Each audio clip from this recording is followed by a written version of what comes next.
तो आप देख ही रहे हैं कि हमारा कवियों का प्रकरण चल रहा है और ये आज हमारा चौथी वीडियो है कवि की, जिसमें हम बाण भट्ट का परिचय पढ़ रहे हैं। ठीक है, और प्लेलिस्ट बनी हुई है, वहाँ से आप क्रम से आप देख सकते हैं। तो आइए बाण भट्ट के बारे में जानते हैं कि कैसी विभूति थे।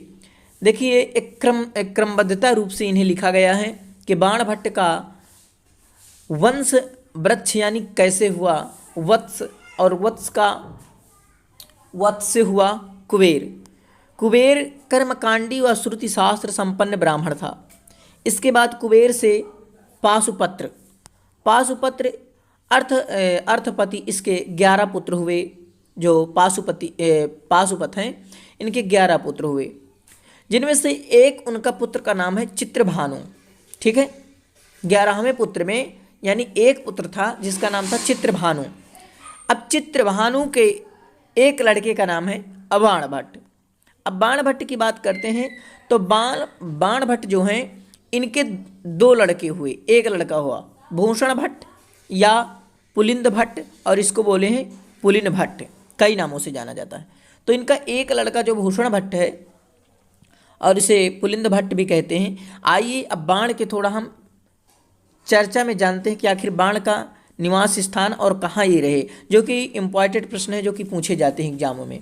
जैसे कि इनके निवास स्थान की बात करें तो बाण का जो निवास स्थान है ये सोन नदी के पास प्रीतिकूट नामक ग्राम पर हुआ था। वर्तमान में ये शाहाबाद आरा बिहार पर पड़ता है।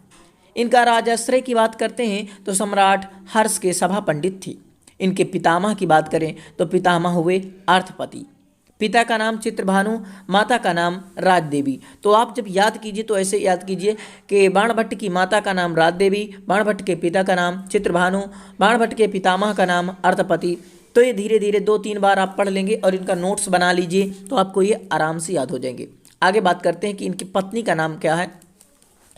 देखिए इनकी पत्नी का नाम, बाण भट्ट के पत्नी का नाम तो कहीं अभी साक्ष्य मिला नहीं है, लेकिन ये बताया जा रहा है कि भूषण भट्ट या पुलिन भट्ट या पुलिंद भट्ट जो है, इनकी जो पत्नी है वो कवि मयूर भट्ट की बहन है। किसकी है? मयूर भट्ट की बहन है, इतना जाना जाता है। इनके पुत्र की बात की जाए तो भूषण भट्ट और पुलिन भट्ट या पुलिंद भट्ट हैं। इनकी बहन बाण भट्ट की एक बहन भी है जिसका नाम मालती है। बाण के 2 भाई हैं, चित्रसेन और मित्रसेन। कभी कभी पूछ लेता है कि बाण भट्ट के 2 भाइयों का नाम बताइए, तो चित्रसेन और मित्रसेन हैं। ठीक है, और बाण ने स्वयं हर्षचरित के प्रथम 3 उच्छ्वासों तथा कादम्बरी की प्रस्तावना के पद्यों में अपना परिचय दिया है। अब देखिए इनके वंश गोत्र की बात करें तो ये वात्सायन वत्स वंश ब्राह्मण थे। उपासक शिव शैव यानी शिव के उपासक थे। बाण की जो रीति है वो पंचाली रीति के बाण है। बाल्यावस्था में ही बाण की माता का स्वर्गवास हो जाता है। जब इनकी 14 वर्ष की आयु हो गई तो इनके पिता का भी स्वर्गवास हो गया। यानी जब ये जन्मते ही इनकी माता का देहांत हो गया और इनके पिता की जब मृत्यु हुई तब ये 14 वर्ष के थे। राजा हर्ष ने इन्हें महानयम भुजंगा कहा, बहुत चरित्र भ्रष्ट। महानयम भुजंग बहुत चरित्र भ्रष्ट कहा।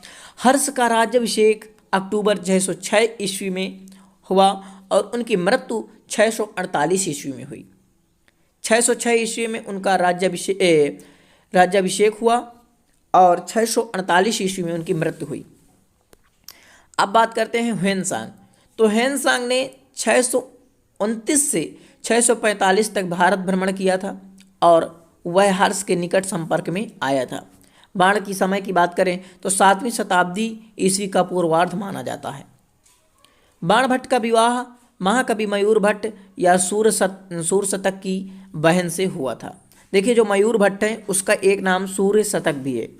बाण की रचनाओं की बात करें तो कादम्बरी इनकी एक कथा है, हर्षचरित एक आख्यायिका है, और तो हर्षचरित जो है आख्यायिका है। ये कभी कभी ऐसे प्रश्न भी बन जाते हैं कि कादम्बरी क्या है, एक कथा है। ये तो भाई कई बार प्रश्न आया है कि कादम्बरी क्या है, कथा है, नायिका है, क्या है, कई बार प्रश्न पूछा जाता है।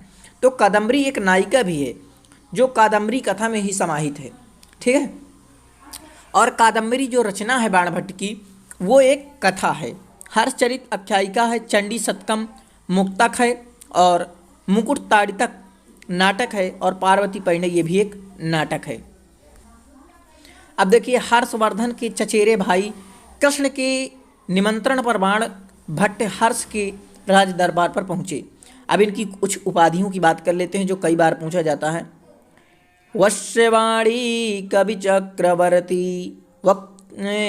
वश्यवाणी कवि चक्रवर्ती, ये वक्ता हर्षवर्धन ने इन्हें कहा कि वश्यवाणी कवि चक्रवर्ती, यानी कि वत्स यानी ब्राह्मण थे ना, और बाणस्तु पंचाननः, ये श्री चंद्रदेव ने कहा बाणस्तु पंचाननः। और देखिए आगे देख लेते हैं कि पंचबाणस्तु बाणः, पंचबाणस्तु बाणः, जयदेव ने कहा कविता कामनी कौतुको, कविता कामनी कौतुको, कविता कामनी कौतुको, जयदेव ने कहा। गद्य सम्राट इन्हें बलदेव उपाध्याय ने कहा। वाणी बाणो बबूहा, गोवर्धनाचार्य ने कहा। ठीक है, तो ये कुछ इम्पॉर्टेंट जो कई बार पूछी गई हैं। ठीक है, कि कविता तरुगहना विहरण मयूरः, वामन भट्ट ने कहा। ये कुछ आप नोट कर लीजिए और इन्हें जो है आप लिख लीजिए, क्योंकि ये कई बार पूछे जा चुके हैं। आशा करता हूँ कि आप ज़रूर ही ये मेरी बात को समझ लिए हैं और समझ लिए हैं। संस्कृत का ज़्यादा से ज़्यादा प्रचार कीजिए, इसे दोस्तों के पास ज़रूर शेयर कीजिए, मैं यही आपसे आशा करता हूँ।